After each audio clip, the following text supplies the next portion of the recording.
Good morning, my brothers and sisters. Welcome to the Wedding at Cana. It's episode 58 of Be With Me. This is from John chapter 2. Read with me. On the third day, this is the first week of Jesus' ministry. On the third day, there was a wedding at Cana in Galilee, and the mother of Jesus was there. Jesus was also invited to the wedding with his disciples. So Jesus is a +1. No, he's a +12. Then here's the problem, verse 3. When the wine ran out. So the crisis.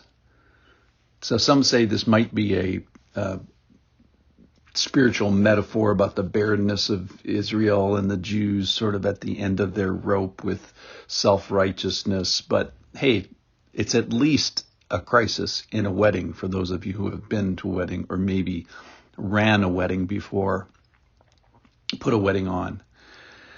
Okay, so the mother of Jesus says to Jesus, they have no wine. And Jesus says to her, woman, what does this have to do with me? My hour has not come.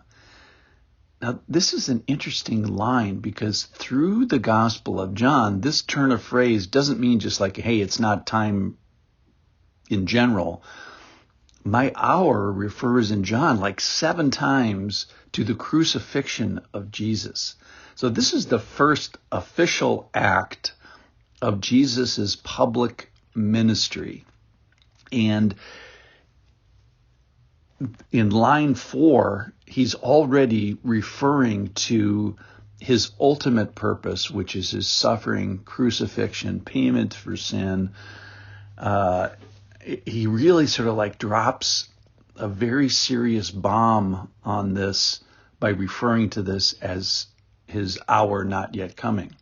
But in the meantime, so yes, it's not time for Jesus' crucifixion, but in the meantime, this happens. Verse 5. His mother said to the servants, do whatever he tells you. Now there were 6 stone water jars there for the Jewish rites of purification, each holding 20 or 30 gallons. Jesus said to the servants, fill the jars with water. And they filled them up to the brim. And then some sort of a miracle must happen here because he says to them, now draw some out and take it to the master of the feast. And they take it. And here we find the hired master running headlong into the real master and seeing the glory of the master.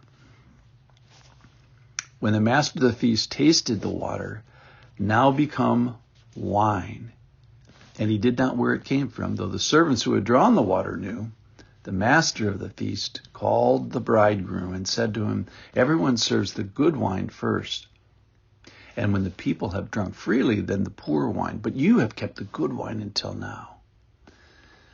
Verse 11, this, the first of his signs, Jesus did at Cana in Galilee and manifested his glory, and his disciples believed in him.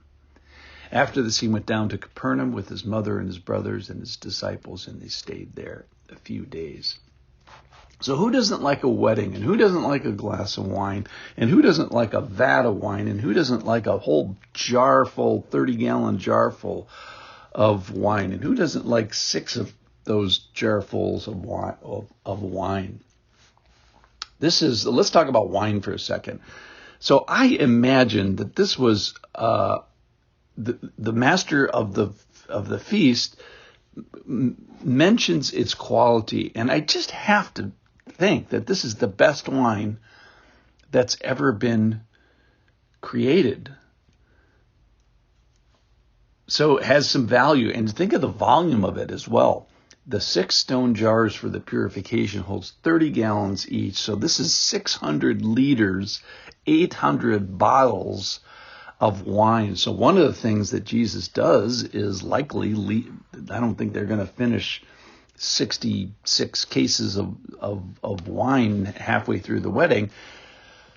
But so there's some value of this wine, and it's said that this was his his wedding gift was all this great wine that this young couple could use.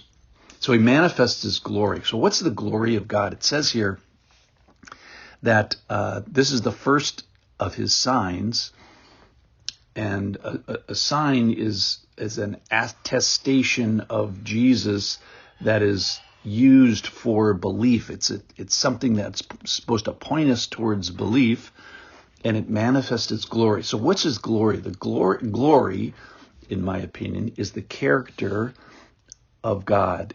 Or the characteristics of God. And when it's manifest, that is that we can see it.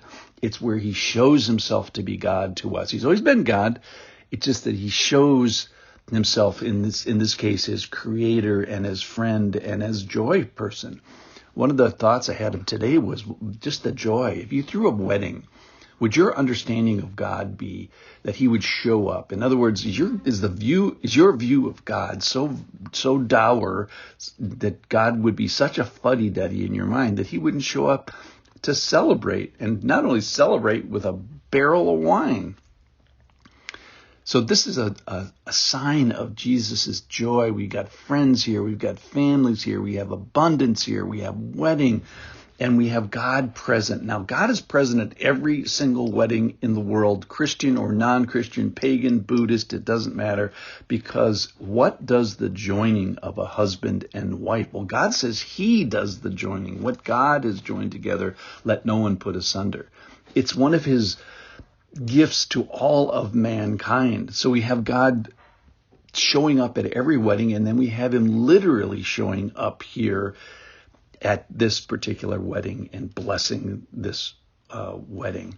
So we have the servants seeing the glory of the master.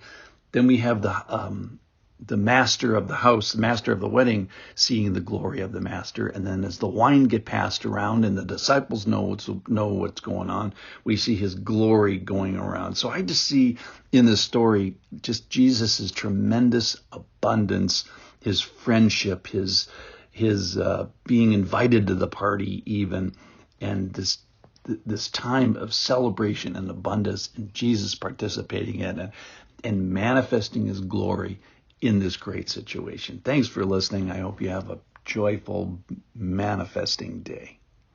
See you tomorrow.